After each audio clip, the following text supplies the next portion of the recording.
जो ये पहले दिन या दूसरे दिन एक अटैक हुआ था मिनाब स्कूल पे, शायद हाँ, आपने सुना बच्चे होगा। जो छोटे बच्चे मर गए थे। बच्चियाँ, करीब 200 बच्चियाँ मरी थी। वो अमेरिका और इज़राइल की सबसे बड़ी गलती थी, ब्लंडर था वो ब्लंडर ऐसा था कि जो लोग सपोर्ट भी कर रहे थे ना, वो भी उनके खिलाफ हो गए।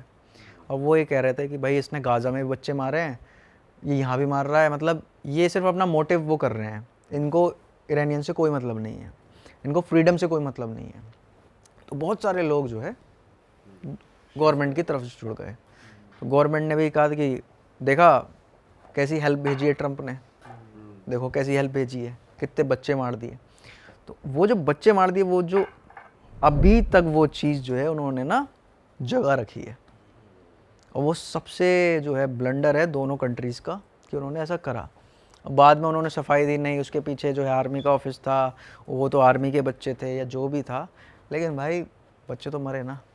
और उसमें जो छोटी छोटी क्लिप्स निकल के आई हैं उनके बच्चों के, जो मतलब बहुत ही बुरा था वो। तो कोई भी देख के, मैं खुद देख के मैंने कहा यार ये तो बहुत गलत करा इन लोगों सही ने। बात है।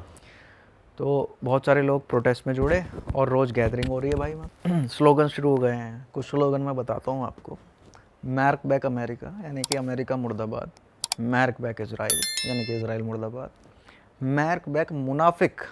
मुनाफिक कौन? जो देश के खिलाफ है और जो वो व्यक्ति जो वो चाहता है जो दुश्मन चाहता है। ठीक है, ये 3 स्लोगन उनके चलते हैं। एक चलता है उनका जंग जंग ता पिरूजी, यानी ये जंग हम जीतेंगे, इस तरीके से, मतलब मोटिवेशनल। और ये लोग इतना मोटिवेट थे, मैंने खुद देखा हैमदान के अंदर 2 बम फटे। अब्दुल्ला, इमाम अब्दुल्ला मॉस्क नाम है शायद उसका, अब्दुल्ला ज़ादे कुछ ऐसे करके, अब्दुल्ला ज़ादे करके हैं, उसके पीछे बम फटे। वहाँ पे ये लोग गैदरिंग कर रहे थे, नारेबाजी कर रहे थे। एक बंदा नहीं भागा, एक बंदा नहीं हिला वहाँ पे। तो आप देख सकते हो कि इनके देश के प्रति और इनकी सरकार के प्रति इनकी क्या मतलब सोच है। जैसे कि अब मैं एक एग्जांपल ले लेता हूँ, इंडिया पाकिस्तान की वॉर हुई, तो हम और आप बहुत सारे लोग ऐसे थे जिन्होंने कहा कि अगर देश को ज़रूरत पड़ेगी तो हम जाएंगे, अगर देश को ज़रूरत पड़ेगी, क्योंकि भाई वो देशभक्ति हमारे अंदर है। वो एक ये कहने से गवर्नमेंट को क्या लगेगा, या आर्मी जो हमारे सोल्जर्स हैं उनको क्या लगेगा कि यार हम तो लड़ रहे हैं, लेकिन ये जो बोलते हैं ना इससे हमारा मनोबल बढ़ता है। लेकिन कुछ ऐसे लोग हैं, ऐसे आपके इन्फ्लुएंसर, सो कॉल्ड, मैं तो इन्फ्लुएंसर मानता ही नहीं हूँ उनको, वो लोग इसका भी मजाक बनाते हैं कि भाई तुम्हें क्या पता सैनिक मरेगा। भाई सैनिक तो लड़ने के लिए ही है ना, देश की प्रोटेक्शन के लिए ही है। अब घर की प्रोटेक्शन आप और हम नहीं करेंगे तो हम ये सोचेंगे अरे भाई ये तो मुझे मार देगा। तो सैनिक का काम है दुश्मन को मारना और देश के लिए शहीद होना, ये शहादत ही उसकी सबसे बड़ा बलिदान होता है और जिसके लिए वो जाना जाता है और अमर होता है। लेकिन कुछ इन्फ्लुएंसर्स हैं, आप कहोगे तो नाम ले दूंगा, नहीं कहोगे तो कोई बात नहीं। आप अपनी बात कंप्लीट कर लो बिना नाम लिए, नाम लेके क्यों किसी को इम्पोर्टेंस देनी। राइट, इम्पोर्टेंस नहीं देनी चाहिए। तो भाई ये चीज़ ना, मैं क्यों दोनों फैक्टर्स को क्यों जोड़ रहा हूँ, जब यहाँ पे हम लोगों ने बोला कि भाई हम देश के लिए कुछ भी कर सकते हैं तो मनोबल बढ़ता है, वही चीज़ ईरान के अंदर है, ईरान के लोगों के अंदर है। जब आर्मी देखती है, और आर्मी में भाई आपकी और हमारी उम्र के लड़के हैं, बहुत कम कम उम्र के लड़के हैं, 19 18 18 साल के, तो ये देखते हैं कि यार ये लोग हमारे पीछे खड़े हुए हैं, ये लोग हमें मतलब हमारी जो है जान है। जब वो समर्थन करते हैं तो उनमें उन मोटिवेशन आता है। तो जो भी शहीद हुए, अब उनके उन्होंने ताबूत जो हैं वो ऐसे रख रखे थे गैदरिंग में, ठीक है, उन ताबूतों को वो छू रहे थे, उनको वो रेस्पेक्ट दे रहे थे, उनको वो झंडे में अपने लपेट के ले जा रहे थे, और फिर जो है अपनी इस्लामिक चीज़ें कर रहे थे। तो इससे एक रेस्पेक्ट बनती है, देश को जोड़ने का ये पूरा मैनेजमेंट था, ताकि प्रोटेस्टर दोबारा से रोड पे ना आए और अंदर से जो है देश फिर से खोखला ना हो। तो ये मैनेजमेंट करा वहाँ पे गवर्नमेंट ने, बहुत ज़्यादा कामयाब रहा, और इसको उसने वर्ल्ड मीडिया में फ्लैश करा, जो कि आप और हम देखते हैं कि भाई लाखों की संख्या में लोग जा रहे हैं और ये हो रहा है वाकई में। तो गवर्नमेंट का मैनेजमेंट बहुत बढ़िया रहा, देश को उन्होंने जोड़ा। लेकिन अभी भी लोग अंदर से खिलाफ में हैं, बहुत सारे लोग खिलाफ में हैं। अटैक्स की बात ऐसी है भाई, अटैक जो 2 महीने तक शायद वॉर चली होगी, रोज़ अटैक होते थे वहाँ पे। आपके नियरेस्ट कहीं पे बॉम्ब मेरे जहाँ मैं रह रहा था, मतलब अपने इन लॉज के घर पे, उसके 1 किलोमीटर के दायरे में अटैक था। अच्छा।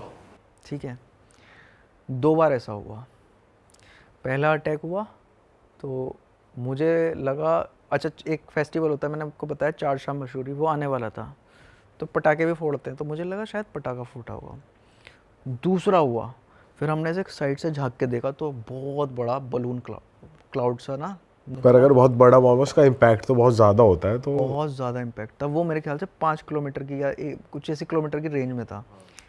अब भाई मेरा तो अंदर का कंटेंट क्रिएटर जाग गया तो मैंने कहा, भाई डर रहे थे सब लोग, लेकिन मैंने गेट खोला और मैं बिल्डिंग की छत पे पहुंच गया, मैं देखने की हुआ क्या है एग्जैक्टली। जब वो मैंने देखा तो थोड़ी देर बाद देखा ऊपर से फाइटर जेट निकले, ऐसे करके निकले, तो मैं समझ गया कि हाँ भाई फाइटर जेट्स का अटैक था। उसके बाद अगले दिन मैं और मेरे जो फादर इन लॉ थे, हम वो देखने गए थे कि अटैक हुआ कहाँ है। तो वहाँ पर एक पार्क है, इरम पार्क, उसके पास में वो अटैक हुआ था। हम गए वहाँ पे, आर्मी वार्मी सब तैनात थी, तो जाहिर सी बात है वहाँ कोई भी वीडियो क्या कुछ भी रिकॉर्ड नहीं कर सकता था। मैंने देखा वहाँ पे 6 घर बिल्कुल ख़त्म थे, और वहाँ घर ये वाले घर नहीं होते, ऐसी बिल्डिंग्स होती हैं, उस बिल्डिंग्स में अपार्टमेंट होते हैं 6-7, वो पूरी ख़त्म थी। तो वो सिविलियंस के एरियाज को भी टारगेट कर रहे थे, नॉर्मल मैं लोगों यही के तो सोच घरों रहा को। था कि यार ये तो सिविलियंस का एरिया, रेजिडेंशियल एरिया है, इन्होंने क्यों करा। तो कुछ लोगों ने बताया कि शायद यहाँ पे कोई आर्मी का चीफ रहता होगा। हाँ, मैंने कहा यार पूरे के पूरे घर डैमेज हैं, और 1-1 किलोमीटर की रेंज में सबके शीशे टूटे पड़े हैं, और जो बिल्डिंग को मेन टारगेट बनाया गया था ना, उस पर वो बेड के जो होते हैं ना गद्दे वगैरह, वो सब नीचे पड़े थे, खून में लथपथ पड़े थे। और वो जो भाई मंजर मैंने देखा, मैंने यार अपनी लाइफ में पहली बार कुछ ऐसा देखा। भाई आप तो वहाँ पर पूरा टाइम जैसे वॉर के टाइम पे थे, ऐसी कोई मिसकंसेप्शन या मिस इन्फॉर्मेशन आपको बाद में देखने को मिली हो कि सोशल मीडिया पे ये तो बेकार में फैलाई गई थी न्यूज़ ईरान के खिलाफ, ईरान के बारे में, ऐसा कुछ सुनने को मिला आपको? क्योंकि सोशल मीडिया पे बहुत वीडियोस आ रही थी कि ये हो गया, इस तरीके से डिस्ट्रक्शन हो गई, इतनी मिसाइलें आ रही हैं, ऐसा वाकई में हो रहा बहुत था? मैसिव लेवल की तबाही हुई थी ईरान में। नहीं नहीं, इतना नहीं था जितना दिखा रहे थे? इतना नहीं था। जैसे ट्रम्प भी ट्वीट कर देता था कि हमने उसको खंडर में बदल दिया ईरान को, और ये कर देंगे और वो कर देंगे। मैं बताता हूँ टारगेट क्या क्या था उनका टारगेट था IRGC के हेडक्वार्टर्स और पुलिस के हेडक्वार्टर्स, पुलिस चाहे ट्रैफिक पुलिस हो चाहे कोई भी पुलिस हो, उसके हेडक्वार्टर्स और बड़े बड़े मेन ऑफिस, जैसे जो मेरा गवर्नमेंट ऑफिस, इमिग्रेशन ऑफिस जहाँ पे हमें वीज़ा हम एक्सटेंड कराते हैं, वो ये सारी चीज़ें उनकी टारगेट थी।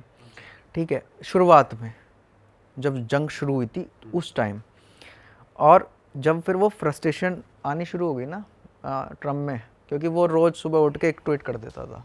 हाँ। कि एक बार तो उसने ये ट्वीट करा था, शायद आपको पता होगा, कि मैं तो पूरी जो है वो क्या बोलते हैं उसको, पूरी सिविलाइजेशन खत्म कर दूंगा मैं।